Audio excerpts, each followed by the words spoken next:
우리 사랑하는 우리 성도님들, 요즘 우리 한국 신문지상을 보게 되면은 옛날에 저희가 한국에 있을 때 잘 보지 못하던 단어들을 많이 보게 됩니다.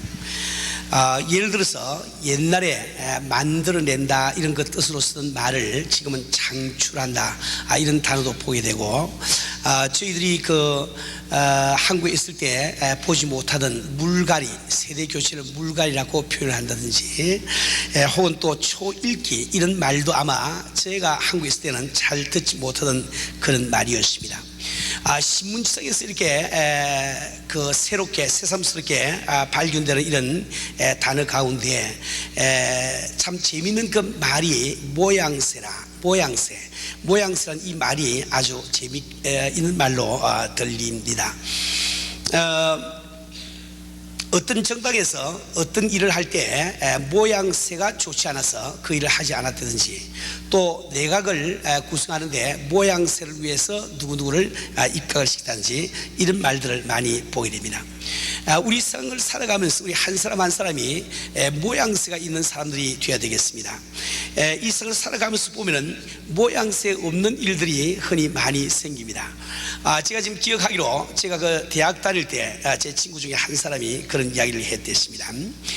그 친구의 아버지가 운동선수여서 그런지 어릴 때부터 잘못을 저지르면 매를 때리거나 벌을 세우러 치는 게 아니고 꼭 권투 그로브를 갖고 나와서 권투 그로브를 끼게 하고 마당에 나가서 아버지가 권투를 하자고 그런대요. 그래서 아버지의 큰 주먹에 한 대 얻어맞고 어린아이가 땅에 떨어지면은 아버지가 와서 1, 2, 3 카운트를 하는데 10번을 세까지 안 일어나면은 연못에 까꿀로 집어넣어 버린대요. 할 수 있으면 일어나서 또 한 대 얻어맞고 또 넘어지고 이러면서 자라됩니다. 그렇게 자라다가 고등학교 2학년이 되는데 어느 날 하루는 친구 집에 갔다가 그만 깜빡 잊어버리고 집에 연락을 안 하고 잠을 자고 왔답니다. 왔더니 아나 다를까 아버지가 화가 나셔가지고 권투부로 갖고 나와서 끼워 나오라고 그러거든. 그래서 나가서 아버지가 권투를 하는데, 아버지를 때릴 수는 없고 할 수 없이 자꾸 방어만 하면서 자꾸 얻어맞다가 보니까 갑자기 그런 생각이 들답니다. 내가 언제까지 이러고 살아야 되나? 그래서 안 되겠다, 좀 결판을 해야지. 그래서 아버지가 그냥 안심하고 이렇게 공격해 들어오는데 그만 카운터 펀치를 한번 휘두르더니 아버지가 그만 나가 떨어져 버렸어요.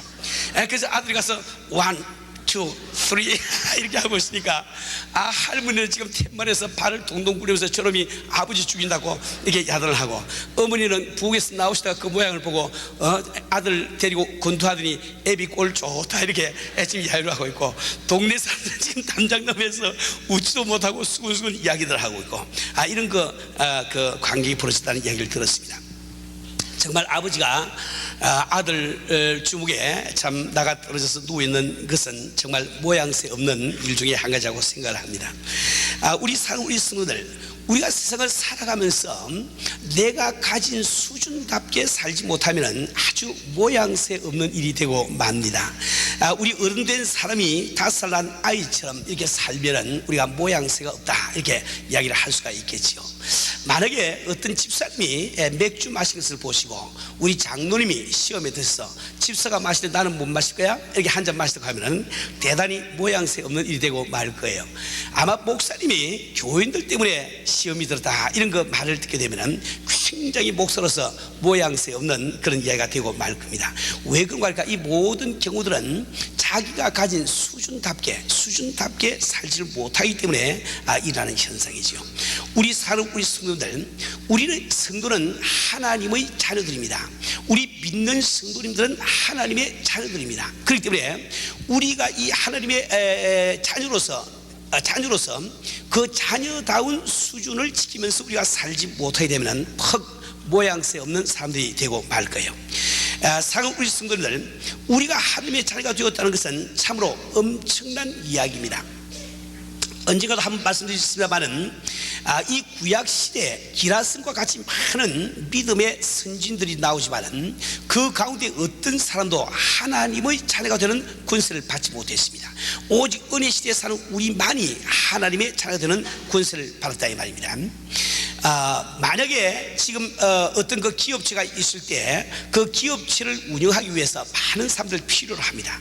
그래서 참 이 기업주는 많은 그 유능한 사람들을 모집해서 쓰기는 하지만, 그래서 그 사람 가운데는 사장도 되고 혹은 그 이사도 되고 혹은 전부도 되고 이런 그 직책을 맡게 되겠지만, 그러나 그들은 어디까지나 이 고용인들의 비고용인에 불과합니다.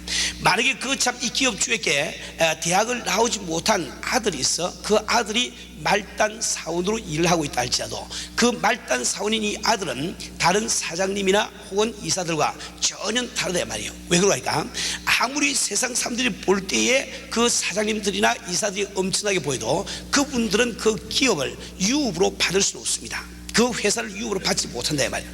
그러나 세상 사람들이 볼 때 대학을 나오지 않아서 조금 볼품없게 보인다 할지라도 그 기업주의 아들은 바로 그 기업을 후사로 이 유업으로 받을 사람이기 때문에 그분은 귀하다 말입니다. 이 종으로 부름 받은 사람과 자녀로 남을 받은 사람은 차이가 엄청나게 많습니다. 그 중에 한 가지가 무엇이니까, 이 종으로 부름을 받은 사람들은 일을 잘할 때는 괜찮은데 일을 잘 못하거나 실수를 하게 되면 두려워하게 됩니다. 왜 그러니까 그 다음 날이라도 기업주가 그만두라고 하면 할 수가 없기 때문에. 그래서 이 구약시대에 살던 이 많은 선진들은 성령을 받고 하나님 앞에 종으로 쓰임을 받았습니다. 그러나 그들은 하나님 앞에 실수를 하거나 잘못을 저지를 때 그 성령을 놓쳐버리고 종의 신분에서 해고당한 것을 많이 보게 돼요. 사무엘상 16장 14절 말씀 보면은 여호와의 신이 사울에게서 떠나고 여호와의 부리신 악신이 그를 번뇌케 하니라. 이런 말씀은 바로 사울 왕이 실수했을 때 하나님으로부터 해고당하는 장면을 이야기를 하고 있습니다. 이 다윗 같은 이 위대한 이 신앙인도 그가 밧세바라는 여인과 실수를 저지른 다음에는 그는 아주 몸부림치면서 회개를 하는데, 그가 회개하는 그 목적을 시편 51편 11절에서는 다음과 같이 기록을 하고 있습니다. 나를 주님 앞에서 쫓아내지 마시며 주의 성령을 성신을 내게서 거두지 마소서. 그 다윗이 굉장히 그렇게 참 이 불안해했던 것은 혹시 하나님께서 성신을 거둬가심으로 말미암아 자기가 해고되지 않을까 이렇게 걱정을 했단 말이에요. 그러나 우리 자녀된 사람들은 그렇지 않습니다. 이 자녀들은 실수를 하고 난 다음에도 걱정 근심이 없는 것이, 하나님께서 우리 아버지가 되시니 그분께서 나를 어떻게 하랴. 잘못은 잘못이지만은 비록 아버지 앞에 내가 징계는 받을지라도 해고는 당하지 않습니다. 우리가 너무나 잘 알고 있습니다. 그래서 이 자녀된 사람들은 절대로 두려워하지 않지요. 그래서 이 로마서 8장 15절 말씀에는 너희는 다시 무수워하는 종의 영을 받지 아니하였고 양자의 영을 받았으므로 아바 아버지라고 부르시니라 기록이 되어 있단 말입니다. 우리 성도들, 우리는 세례 요한이 오게 갇힌 후 그 제자들이 다녀간 다음 예수님께서 제자들에게 하신 말씀을 귀담아 들을 필요가 있습니다. 내가 진실로 진실로 말하노니 여자가 낳은 자 중에 세례 요한보다 더 큰 이가 일어남이 없도다. 그러나 천국에서는 극히 작은 자라도 저보다 크니라. 우리 주님께서 진실로 진실로, 이 진실로를 두 번씩 말씀하실 때는 반드시 중요한 말씀을 할 때만 이 말씀을 쓰시는 거예요. 아주 그 중요한 말씀을 저에게 들려주시는데, 여자가 낳은 자 중에 세례 요한보다 더 큰 이가 일어남이 없도다. 그 주님이 이 말씀하실 그때까지 정말 참 많은 위인들이 이 세상에 태어나서 살다가 참 이 하늘나라로 갔습니다. 우리가 아는 대로 참 이 모세라는 이 귀한 이런 종도 있고, 또 엘리야라든지 엘리사라든지 사무엘라든지 많은 그런 종들이 있지만은 우리 주님의 말씀은 그 많은 종들 가운데서 세례 요한이 가장 위대하다는 겁니다. 제일 위대하다는 거예요. 그런데 천국에서는 가장 작은 자가, 극히 작은 자가 이보다 더 크리라. 이 성경 말씀에서 천국이라고 할 때는 반드시 보혜사 성령을 받은 사람을 가리킬 때 천국이라고 이 말씀을 하고 있습니다. 다시 말하면 우리가 이 은혜 시대에 살면서 성령을 받고 보혜사 성령을 받고 하나님의 자녀가 된 사람은 그 중에서 가장 작은 자도 이 위대한 세례 요한보다 더 크다 이 말이에요. 그럼 왜 그런가 하니까 세례 요한은 아무리 위대하다 할지라도 그는 하나님의 종입니다. 그럼 우리는 아무리 못생겼다 할지라도 하나님으로부터 남을 받은 자녀라 이 말이에요. 우리는 정말 참 우리가 그 하나님의 자녀된 이 수준이 무엇인지 이것을 우리가 참 잘 알고 우리 신앙생활을 해야 되겠습니다. 우리 사는 우리 수는 우리는 믿음의 조상 아브라함이 받지 못한 보혜사 성령을 받고 하나님의 자녀가 되었습니다. 우리는 하나님의 종 모세가 받지 못한 보혜사 성령을 받고 우리는 하나님의 자녀가 되었습니다. 우리는 불의 사자 엘리야가 받지 못한 보혜사 성령을 받고 우리는 하나님의 자녀가 되었단 말이에요. 그렇기 때문에 우리가 하나님의 자녀가 되었으면 하나님의 자녀다운 수준으로 살라고 우리 주님은 우리에게 말씀을 하고 있습니다. 우리가 하나님의 자녀가 되고 난 다음에도 하나님의 자녀된 수준으로 살지를 못하면, 그 수준을 지키지 못하면 우리는 대단히 모양새 없는 이런 성도가 되고 마는 거예요. 우리 사는 우리 성도들, 우리가 하나님의 자녀답게 살기 위해서 꼭 세 가지를 기억을 하시기 바랍니다. 먼저 우리는 우리의 삶의 목적이 하나님의 자녀다운가, 두 번째로 우리의 삶의 근거가 하나님의 자녀다운가, 그리고 세 번째로 우리의 삶의 태도가 하나님의 자녀다운가, 우리 자신을 다시 한번 살펴보기를 원합니다. 첫 번째로 하나님의 자녀된 우리들의 삶의 목적에 대해서 생각해 보기를 원합니다. 오늘 본문 말씀인 마태복음 6장 33절은 우리들의 삶의 목적에 대해서 말씀을 하고 있습니다. 너희는 먼저 그 나라와 그의 의를 구하라, 그리하면 이 무엇을 너희에게 더하시라. 다시 말하면 그 나라와 그 의를 구한다는 것은 하나님의 자녀된 우리의 삶의 목적임을 우리 주님이 분명히 말씀을 해주고 있습니다. 우리 사는 우리 성도들, 사람은 누구든지 정말 가치 있는 사람, 위대한 사람이 되기를 원합니다. 그런데 인간의 가치는 과연 무엇으로 결정이 되겠습니까? 한 인간이 가진 재물로 인간의 가치가 결정이 되겠습니까? 그렇지가 않지요. 인간이 가진 지식이 그 인간의 가치를 결정을 지어주겠습니까? 그렇지도 않다고 생각합니다. 우리 인간이 가진 외모로 인간의 가치가 결정이 되겠습니까? 그렇지도 않다고 생각을 합니다. 우리 그 교인들이 흔히 하는 이 조크 가운데 그런 조크가 있어요. 어떤 사람이 정형외과를 가보았더니 벽에 사진들이 쭉 붙이는데, 예를 들어서 우리 박순성 장로님 사진 딱 붙은데 밑에 보니까 이런 사람도 수술이 가능합니다. 지금 정형외과 이야기예요. 그 다음에 딱 보니까 정혜일 장로님 사진 딱 붙은데 그 밑에 보니까 아무리 안 나와도 이 정도는 나옵니다. 이게 되더라고요. 근데 세 번째 보니까 우리 김덕원 장로님 사진이 붙이는데 그 밑에 보니까 아주 드물기는 하지만은 이런 부작용이 생기기도 합니다. 그 다음에 이병일 장로님 사진인데 그 밑에 보니까 이렇게 나오면은 돈을 돌려드립니다. 근데 그 다음에 보니까 김광신 목사 사진인데 그 밑에 보니까 이런 사람은 저희들도 손을 대일 수 없습니다. 그렇게 생겨도 그것 때문에 인간의 가치가 결정되는 것이 아닙니다. 인간의 가치라는 것은 우리가 살면서 그 삶의 목적을 무엇으로 삼고 있느냐, 그 삶의 목적에 의해서 인간의 가치가 결정이 된다 말이지.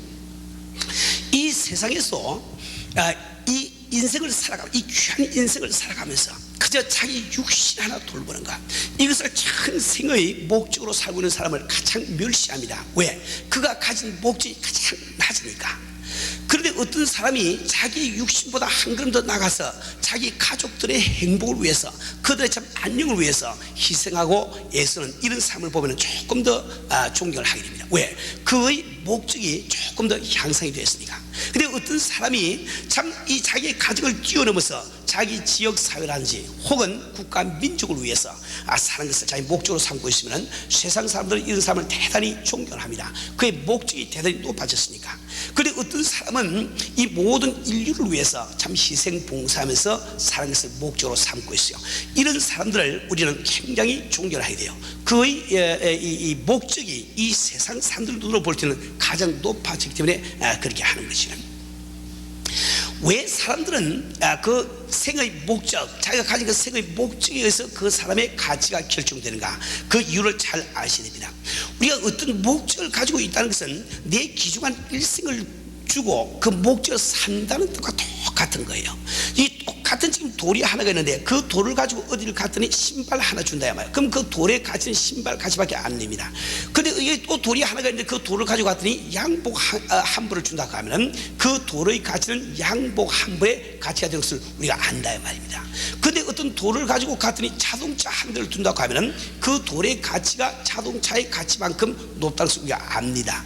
만약에 어떤 돌을 가지고 갔는데 큰 집 한 채를 준다고 하면은 그 돌의 가치가 아주 높은 것을 우리는 안다 말이에요. 이처럼 우리가 인생을 살아가면서 우리가 가진 목적은 내가 일생을 주고 바꾸는, 즉 주고 살려고 하는 그 대상과 똑같다 말이에요. 그래서 내가 가진 그 목적의 높이, 그 목적의 높이가 바로 인간의 가치를 결정지어주는 근본적인 요소가 되는 이유가 바로 거기에 있습니다.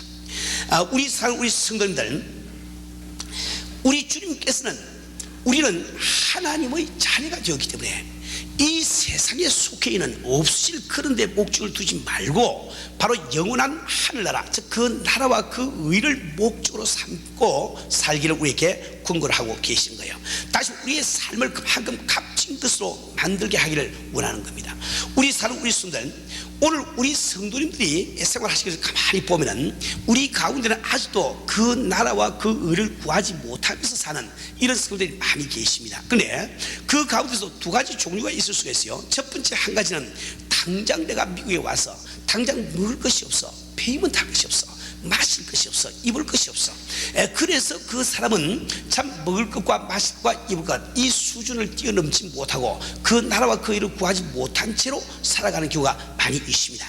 여러분들이 만약에 이런 안타까운 이런 사정 속에 그런 환경 가운데 있다고 하면은 바로 오늘이야말로 여러분들이 결단을 내리시고 큰 믿음과 큰 꿈을 가지시고 진실된 생활을 가지시고 이 자기의 지금 처해 있는 환경을 탈피할 수 있는 귀한 계기가 됨을 꼭 아셔야 됩니다. 우리 성도들, 우리가 믿음을 가지고 우리 성경을 보게 되면은 정말 부요하신 우리 주님께서 이 땅에 오셔서 가난에 처하신 것은 가난하게 살 수밖에 없는 우리를 부요케 해주기 위함이라고 말씀을 하고 있어요. 이 성경 말씀을 우리가 구하면 주신다고 말씀이 되어 있고 우리가 찾으면 찾는다고 말씀이 되어 있습니다. 이 성경 말씀에는 우리가 두드리면 열린다고 약속이 되어 있단 말이에요. 이 성경 말씀에는 우리가 성읍에서나 들에서나 복을 받기를 원함을 기록을 하고 있습니다. 이 성경 말씀은 우리가 나가나 들어가나 복 받기를 원하는 아버지의 심정을 기록을 하고 있단 말이에요. 그 말씀을 내가 믿음으로 말미암아 내가 결단을 내리고 큰 꿈을 가질 때 우리에게도 놀라운 역사가 일어나게 되는 거예요. 언제까지 우리의 귀중한 이 생활을, 이 귀중한 나날을 무엇을 먹을 것인지 무엇을 입을 것인지 이 세상 근심 걱정에 쌓여가지고 그 귀중한 생활을 낭비하고 말겠습니까? 정말 오늘이야말로 여러분들이 주님의 은혜를 힘입고 그 앞에 비친 자가 되어서 이런 그 자기의 사정을, 자기 환경을 탈피해서 정말 그 나라와 그 일을 구할 수 있는 이런 성도가 되어야 되는 겁니다. 여기 또 한 부류의 사람들은 먹고 사는 것이 문제가 아닌데도 그 관심이 이 땅을 헤어나지 못하는 그 사람들이 있습니다. 이런 사람들은 하나님의 자녀가 되고 난 다음에도 여전히 육신의 정욕과 또 안목의 정욕과 이생의 자랑으로 살고 있는 것이죠. 삶의 목적이 육신의 말초 신경을 자극하고 눈에 보기 좋은 것을 손에 넣기 위해서 살고 있다고 하면 아직도 여러분은 세상에 속해서 살고 있는 삶이 되고 말겠죠. 그 삶의 관심이 사람들이 나를 알아주는지 알아주지 아니하는지 여기에 있다고 하면 여러분들은 여전히 이 세상에 속한 것에 자기 그 목적을 두고 살고 있는 것이 됩니다. 우리 순간 우리가 정말 참 예배드리고 기도하고 전도하며 주님과 교통하며 주의 일을 해야 될 그런 시기에 우리가 쓸데없는 죄에 묶여가지고 우리가 주를 위해서 살지 못한다고 하면 우리가 대단히 어리석은 삶이 되고 맙니다. 예를 들어서 담배라든지 술이라든지 혹은 마약이라든지 이런 것 때문에 우리가 시간을 보낸다고 하면 도박이라든지 이런 나쁜 습관 때문에 우리가 시간을 보내고 있다고 하면 또 혹은 이 TV의 연속극이라든지 혹은 비디오라든지 이런 것을 우리가 보느라고 시간을 다 낭비하고 만다고 하면 우리가 대단히 어리석은 삶이 된단 말이에요. 제가 언제 한번 제가 그 이야기를 듣고 깜짝 놀란 적이 있는데 우리 교회에서 굉장히 아주 믿음이 좋으신 자매님이신데 여하튼 비디오를 빌려가지고 그 연속극 보는 것이 있다면서요. 그걸 보는데 하룻밤에 꼬박 밤을 새워가면서 그 비디오를 보았다고 그 이렇게 이야기한 걸 듣고 깜짝 놀란 적이 있습니다. 아마 우리 지금 성도님들 가운데서 그런 분이 몇 분 계실지 모르겠어요. 그런 분들은 아직도 이 하나님의 자녀된 이 수준이 무엇인지 이 수준대로 살지 못하고 있는 거예요. 왜 내가 먹고 사는 것도 넉넉한데도 우리의 관심이 이 세상을 벗어나지 못하고 있을까? 그것은 여러분들이 아직도 원시지를 못하고 이렇게 멀리 보지를 못하고 가까운 데를 자꾸 보고 있어. 여러분, 이 세상 7, 80년 사는 이것이 나의 현실이 아닙니다. 우리는 정말 현실을 직시할 수 있는 이런 삶이 되어야 됩니다. 이 삶의 지혜 가운데의 지혜는 현실을 직시하는 것에서부터 시작이 되는 거죠. 정말 우리는 현실을 직시해서 무엇이 나의 현실인지, 정말 꿈같은 7, 80년 이상 살고 나면 주님과 더불어 사는 그 영원한 나라, 그것이 바로 나의 현실을 우리가 알아야죠. 그것이 깨달아질 때 우리는 이 참 근시지 아니하고 원시한 자가 되어서 그 나라와 그 일을 구하면서 살 수가 있다 말이에요. 우리 사는 우리 성도님들, 우리는 정말 하나님의 자녀가 되었기 때문에 하나님의 자녀답게 그 나라와 그 의를 구하면서 사실을 주로 추구합니다. 이제 두 번째로 우리 삶의 근거입니다. 세상 사람들은 떡으로 살 수 있다고 생각합니다. 그런 떡만 있으면 그럭저럭 만족할 수 있다고 생각합니다. 그러나 하나님의 자녀된 우리의 수준은 이와는 완전히 달라요. 우리는 떡만 가지고는 만족할 수 없는 사람들이에요. 이 오늘 본문 말씀은 예수님께서 40일 금식 기도를 마친 다음에 마귀의 시험을 받을 때 하신 그 말씀이 오늘 본문 말씀입니다. 우리가 잘 아는 대로 40일 금식을 하시고 줄이신 우리 예수님에게 마귀가 다가와서 내가 만약 하나님의 아들이거든 명하여 이 돌들이 떡덩이가 되게 하라, 이렇게 유혹을 하게 되죠. 이 마귀의 이 도전 가운데는 굉장히 많은 암시가 들어있다고 말씀을 드렸습니다. 이 말 가운데는 이 마귀가 너는 이 세계에 와서 하나님의 아들이라고 주장을 하고 있는데 내가 보기에는 하나님의 아들로 인정을 할 수 없다. 그런데 내가 100%를 양보해서 너를 하나님의 아들로 인정을 해 주겠으니 내가 진정으로 하나님의 아들이라고 하면은 이 돌들을 명해서 떡이 되게 하라, 이렇게 그 암시를 주고 있는 거예요. 그때 우리 주님이 하신 답변은 사람이 떡으로만 살 것이 아니고 하나님의 입으로 나온 모든 말씀으로 살 것이라. 우리 주님의 답변 가운데서 많은 뜻이 내포가 되어 있습니다. 내가 만약에 너가 그렇게 암시하기를 원하는 대로 내가 하면 아들이 아니라고 하면은 내가 이렇게 줄였을 때 이 돌을 어떻게 하면 떡이 되게 할고 내가 노력을 하겠지만은, 왜 그 말이까? 내가 만약에 이 세상의 자녀라고 하면 나는 떡으로만 살 수밖에 없으니까. 그런데 나는 과연 하나님의 아들이기 때문에 나는 떡으로만 살지 아니하고 하나님의 입에서 나오시는 모든 말씀으로 살기다, 이렇게 지금 답변을 하고 있는 겁니다. 우리 사는 우리 순들, 우리가 하나님의 자녀된 수준을 지키며 살려면은 우리는 반드시 떡으로만 사는 것이 아니고 내 아버지의 입에서 나오시는 말씀으로 산다. 분명한 우리 생활의 근거, 내 삶의 근거를 잡아야 되는 거예요. 우리가 하나님의 말씀으로 산다는 것은 무슨 뜻일까요? 예를 들어서 지금도 이 중동 전쟁이 일어나서 참 이렇게 많은 사람들이 이게 불안해하고 있지만은, 만약에 어떤 사람이 당신에게 다가와서 이제 중동 전쟁이 확산되어서 세계 3차 전쟁으로 번진다면 당신은 어떻게 하겠습니까? 이게 질문을 할 때도 우리는 서슴없이 나는 하나님의 말씀으로 살 것이다, 이 답변이 나올 수 있는 것을 우리가 하나님의 말씀으로 산다고 이야기를 하는 거예요. 만약에 지금 앞으로 불경기가 말할 수 없는 불경기가 닥쳐오는데 어떻게 사업을 하려고 그러느냐, 이런 질문을 받았을 때도 나는 오직 하나님의 말씀으로 이 불경기를 타개하고 나가리라, 이렇게 대답할 수 있는 그것이 바로 하나님의 말씀으로 사는 겁니다. 만약에 어떤 사람이 와서 이 캘리포니아가 큰 지진이 일어나서 이제 모든 그 땅이 다 바닷속으로 까랑게 되어 있다, 이런 말을 듣는다 할지라도 나는 그때도 하나님의 말씀으로 살겠다. 이것이 바로 하나님의 말씀으로 사는 하나님의 자녀라, 이 말이에요. 우리가 병원에 갔더니 암에 걸렸다는 진단이 나와도 그때도 내가 하나님의 말씀으로 살겠다, 이렇게 작정하는 것이, 그것이 바로 하나님의 자녀의 수준을 이 성경은 말씀을 하고 있다 말이에요. 우리 사는 우리 순간 우리가 하나님의 말씀으로 산다는 것이 그렇게 쉬운 일은 아닙니다. 피조물된 인간이 하나님의 말씀을 가지고 살고 하는 반드시 위기감을 느낀다고 말씀을 드렸습니다. 여러분 한번 상상을 해보세요. 아직 참 이 갈라지지 아니한 홍해 속으로 하나님의 말씀을 의지해서 발을 디디고 들어가는 그 이스라엘 백성들의 심정을 한번 생각해 보세요. 이게 참 홍해가 갈라져서 그 높은 물벽이 서 있는데 그 사이로 지금 뚫어진 길로 걸어가고 있는 이스라엘 백성들의 마음을 생각해 보세요. 그들 하나님의 말씀에 의지하고 나가지만은 그 마음속에 아슬아슬한 그 마음은 어떻게 할 수가 없을 거예요.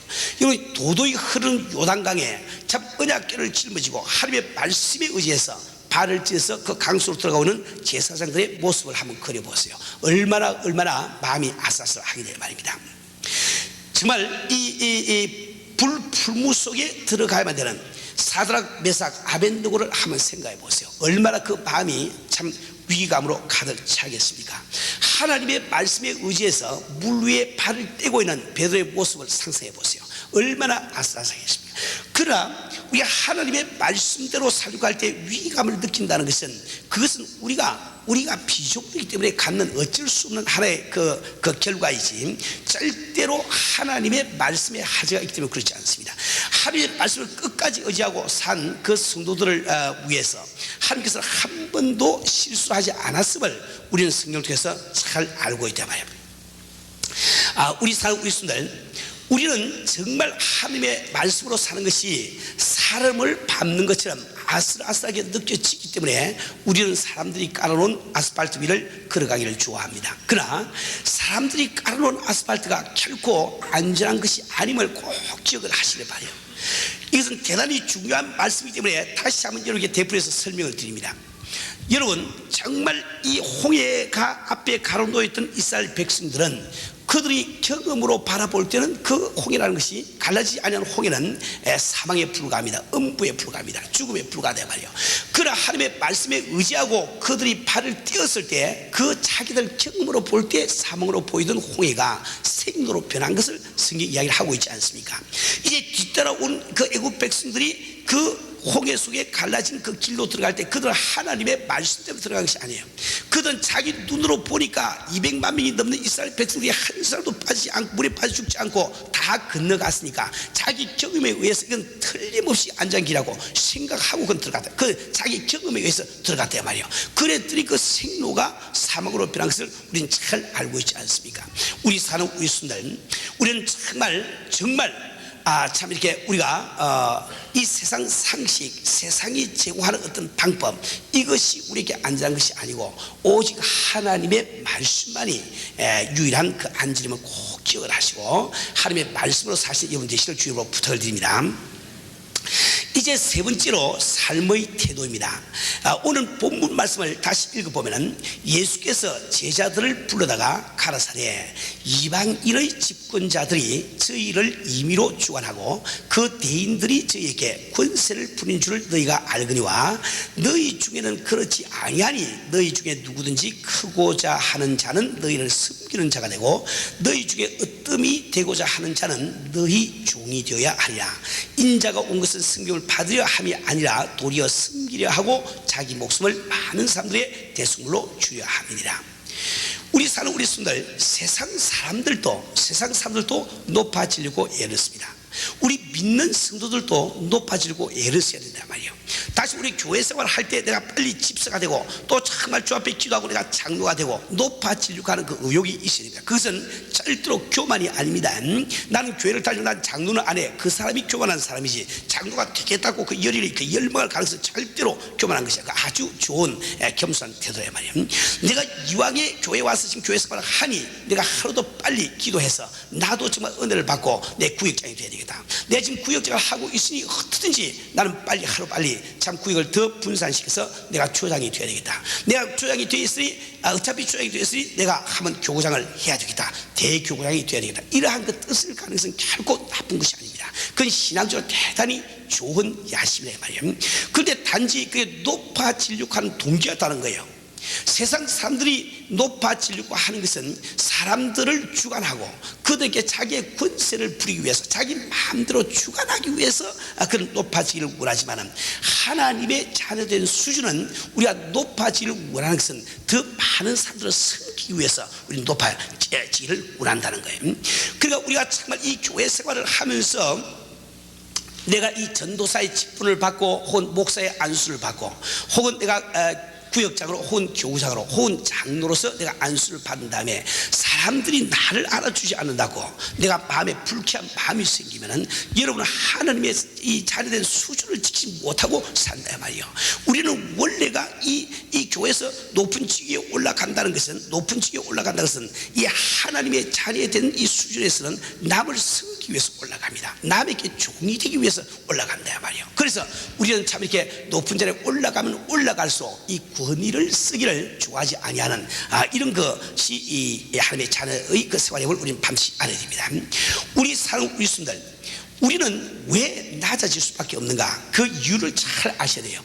우리 하나님의 자녀들은 하나님의 자녀가 되기 때문에 이제 더 올라갈 수 없는 가장 높은 수준에 이미 지금 도달을 하고 있는 겁니다. 언제가도 한번 그런 말씀을 드린 적이 있습니다만, 사람들이 세상을 살아가면서 조금 더 높은 수준에 도달하기 원하는 것은 이 세상 사람들 생각에 내가 높은 수준에 도달하면 딴 사람들이 나한테 겹쳐진다 말이에요. 그래서 높은 수준에 도달하기를 원합니다. 예를 들어서 내가 이민을 와서 이제 돈을 10여만 불 이렇게 장만한 사람은 아직까지 10,000불밖에 장만하지 못한 사람들을 보면은 어깨가 쭉 벌어진다 말입니다. 그런데 어떤 사람을 만났더니 그분은 이미 세이빙 어카운트에 돈이 몇백만 불이 들어있어. 그걸 아는 순간에 그만 어깨가 이렇게 좁아지게 되고 말겠지요. 내가 지금 대학 졸업한 것을 굉장히 자랑스럽게 생각하고 그분이 참 대학을 졸업하지 아니한 이런 사람들 사이에 살면서 어깨를 쭉 펴고 살았는데, 그 누구를 만나보았더니 그분이 박사학위를 5개를 가지고 대학에서 지금 가르치고 있는 교수님이라. 그럼 자기도 모르게 어깨가 이렇게 돼버리고 만다 말이야. 내가 참 과장이 되어서 우리 개원들이나 우리 계장들 앞에 어깨를 이게 참 펴고 살았는데, 그런 분이 국장님이나 장관 앞에 가면 그만 어깨가 이렇게 옴츠러지게 되고 만다 말이에요. 그런데 이 세상 사람들은 아무리 높은 수준에 도달해서 누구나 할 것 없이 예외 없이 마음이 겸손해지는 때가 있습니다. 그것은 바로 장례식에 갔을 때가 그렇단 말이에요. 장례식에. 이건 장례식에 가면 대통령도 소용없어요. 노벨상을 수상한 학자도 소용이 없습니다. 이병철 같은 이런 재벌도 소용이 없어요. 장례식에 가면 어쩐지 마음이 숙연해지고 겸손의 것을 느낀다 말이에요. 왜 그런가 하니까 그 장례식에 가면은 이 세상에 있는 수준 가운데 가장 높은 수준, 죽음을 만났으니까. 그러니까 이 세상에 존재하고 있는 수준 가운데 가장 높은 수준이 죽음입니다. 아무리 미국 대통령이라 할지라도 죽음이라는 수준 밑에서 지금 놀고 있지 그걸 뛰어넘을 그게 없는 거예요. 노벨 수상을 몇 번을 해도 그 사람이 죽음이라는 수준 밑에서 지금 살고 있지 죽음의 수준을 넘을 수가 없습니다. 이 세계 큰 부동산을 다 갖고 있다 할지라도 그 사람이 죽음 안에서 그걸 하고 있지 죽음을 뛰어넘을 수가 없는 거예요. 이 세상에서 우리가 수준이 높아지기를 원하지만 가장 높은 수준이 세상에 도무지 뛰어넘을 수 없는 높은 수준이 죽음 아닙니까? 그런데 우리가 성도가 되었다는 것은 이미 죽음을 능가하는 부활의 수준을 가져버렸어. 우리는 지금 죽어도 다시 살아날 수 있는 부활의 수준을 갖고 있으니까 우리 이 세상에 가장 더 올라갈 데가 없는 그 높은 수준에 도달하고 있습니다. 우리 사는 우리 신들 누가 누구를 섬깁니까? 언제든지 큰 자가 적은 자를 섬기게 되어 있습니다. 여러분 참 젖먹이는 어머니가 갓난 아기를 섬깁니까? 아기가 어머니를 섬깁니까? 그럼 어머니가 섬기게 되어 있다고요. 왜? 어머니가 더 크니까. 지금 이제 참 이게 3살 난 아들과 지금 80하는 그 아버지와 지금 3살 난 그 아들이 80하는데 누가 양보하고 지려고 그럽니까? 아버지가 양보하고 지려고 그러지 3살 난 애는 절대 안 지려고 그런다. 이게 모르고 그냥 길을 쓰고 애를 쓴다 말이지. 우리는 반드시 큰 자는 작은 자를 섬기게 되는 것을 우리는 알립니다. 우리 주님의 가장 위대성, 우리 주님의 그 권능, 그 등기라는 것은 그분께서 바로 종이 되어서 이 세상에 오실 수 있다는가, 그분께서 종으로서 십자가를 질 수 있다는 그 사실에 그분의 가장 큰 권능이 있습니다. 그분이 바로 하나님의 아들이라는 그 수준이 없다고 하면 도무지 그분 십자가를 못 칩니다. 어떻게 죄가 없는 그분께서 죄인이라는 명목을 쓰고 십자가에 달릴 수가 있냐 말이에요. 그분이 만약에 하나님의 아들이라는 그 수준이 없다고 하면 어떻게 자기를 찌르고 있는 자를 용서해 주시는 그 마음이 들겠냐 말입니다. 그래서 우리는 우리 자신이 이미 하나님의 자녀가 되었으면 우리 그만큼 우리가 크기 때문에 아직 이 적은 사람들을 아직 이 하나님의 자녀가 되지 못한 그 사람들을 내가 섬길 줄 알린단 말이에요. 우리는 반드시 교회에서 우리의 지위가 올라가면 올라가 신앙이 높아지면 높아질수록 우리는 섬기는 자가 되어야지 섬김을 받으려고 하면 안 됩니다. 우리 한 사람 한 사람이 참 가정에서도 그렇잖아요. 가정에서도 남편이 내가 아내보다 내가 크다고 생각하면 아내를 섬겨주세요. 그 안으로 갔다가 이렇게 큰 소리로 주먹으로 다스릴 생각하지 마시고 섬겨드려야 말이에요. 우리가 정말 우리 교회에서 우리 주님의 참 이 말씀을 따라서 하나님의 자녀답게 서로 섬기는 이런 생활을 할 때 우리 교회가 참 천국같이 변할 줄 믿습니다. 우리 사는 우리 순들, 우리는 정말 하나님의 자녀가 되는 엄청난 축복을 우리가 받았기 때문에 우리는 하나님의 그 자녀다운 수준을 가지고 모양새를 가지고 살 때가 왔습니다. 우리 사는 우리 순들은 반드시 내 삶의 목적을 그 나라와 그 의를 구할 때 두세요. 우리 하나님의 자녀이기 때문에 또 우리의 삶의 근거는 꼭 하나님의 말씀으로 산다.